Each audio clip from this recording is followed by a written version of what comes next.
Thank you for You are in Uganda. You were arrested. Why? For 3 months.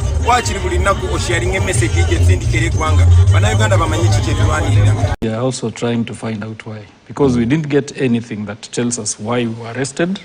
And by the way, it was not an arrest. It was an abduction, because everything that an abduction happens, that is what happened there. It was not an arrest. Bob, so here it's not an arrest, it is an abduction. The military surveillance team that is doing this operation is in charge of all the abductions in Uganda. It is led by a man called Tukakira. He's a sergeant, Tukakira, get that name. He's the man who came to arrest us. He's the one who came to release us. He's the one who was moving us and transferring us around. He's in charge of that operation. There is the head of the counterintelligence. He's called Mr. Eli. Eli is the one who is commanding that team from the Special Forces Command under the military, the UPDF wing. The Special Forces Command is a private security team of the army trained to protect the first family. So they are above other military wings. And they actually call themselves next to none, that they're next to none in terms of power. They don't listen to the judiciary. They don't listen to the executive.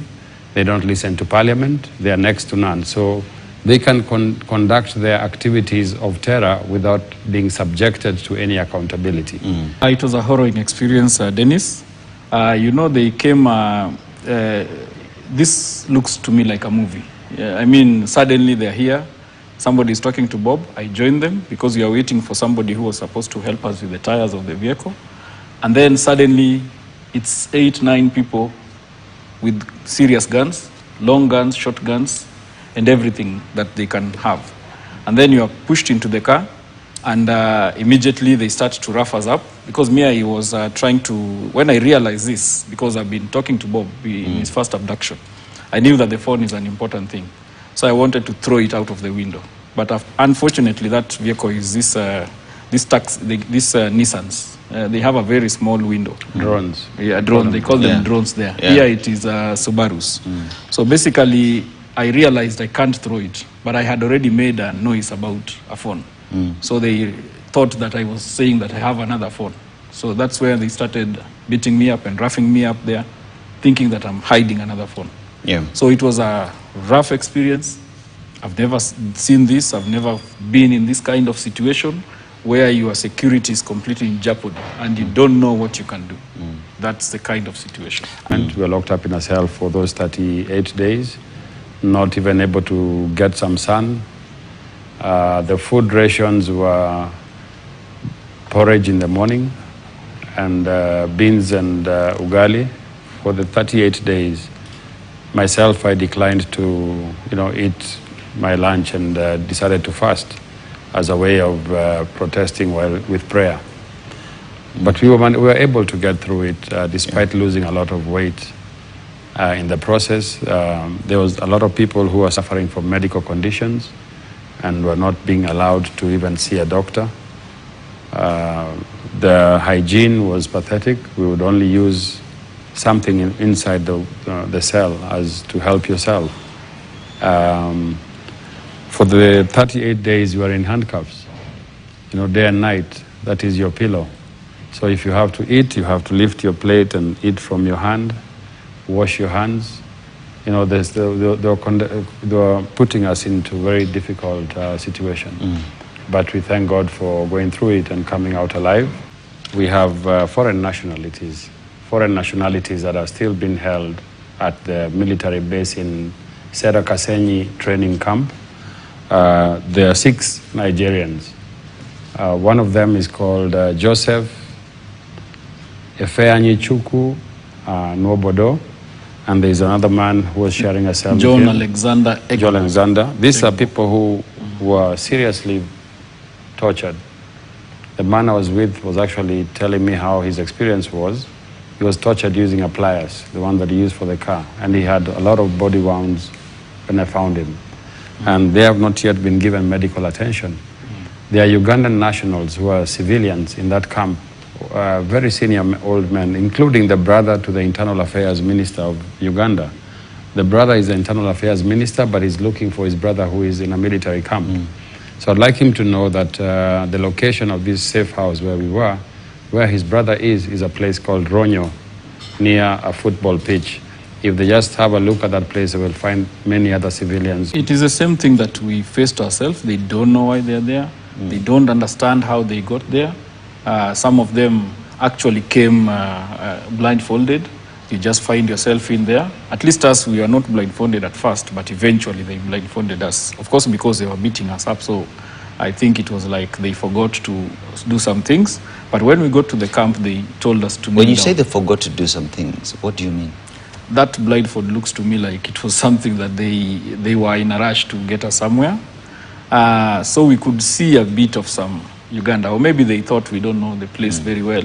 So it's not something that we can put in mind.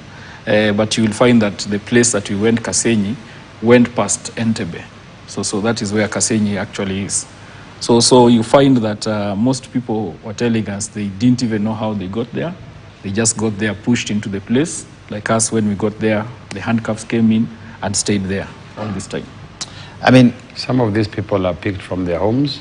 Like Moses Kasiba told me that he was picked in front of his family.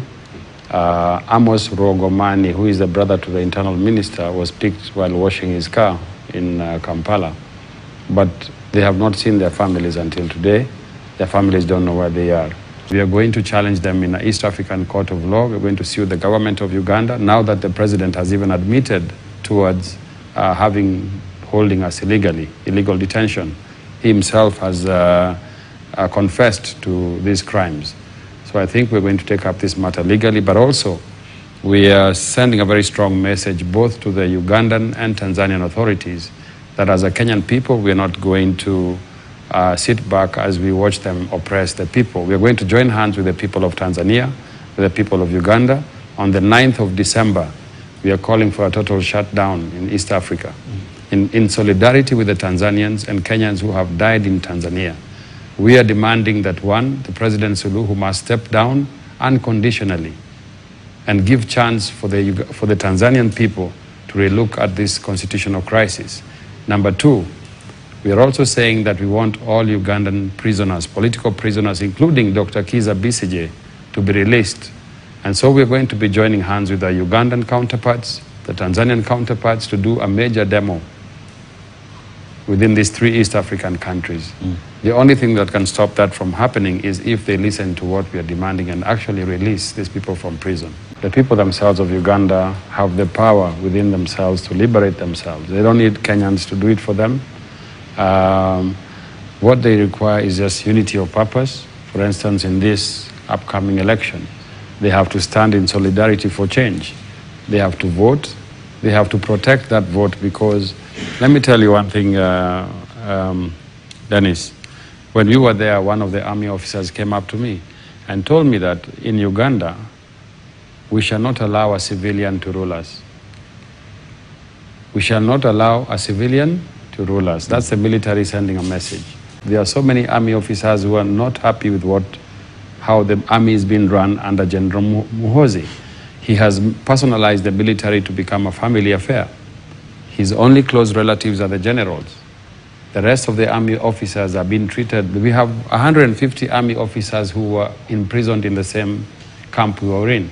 These are colonels, lieutenants, majors. Do you think they're going to sit back and watch their country go down that way? He's inviting a mutiny within his own country. All right? So he might think he's the absolute power, but power belongs to the people. There is no government that has ever won against the people. Never.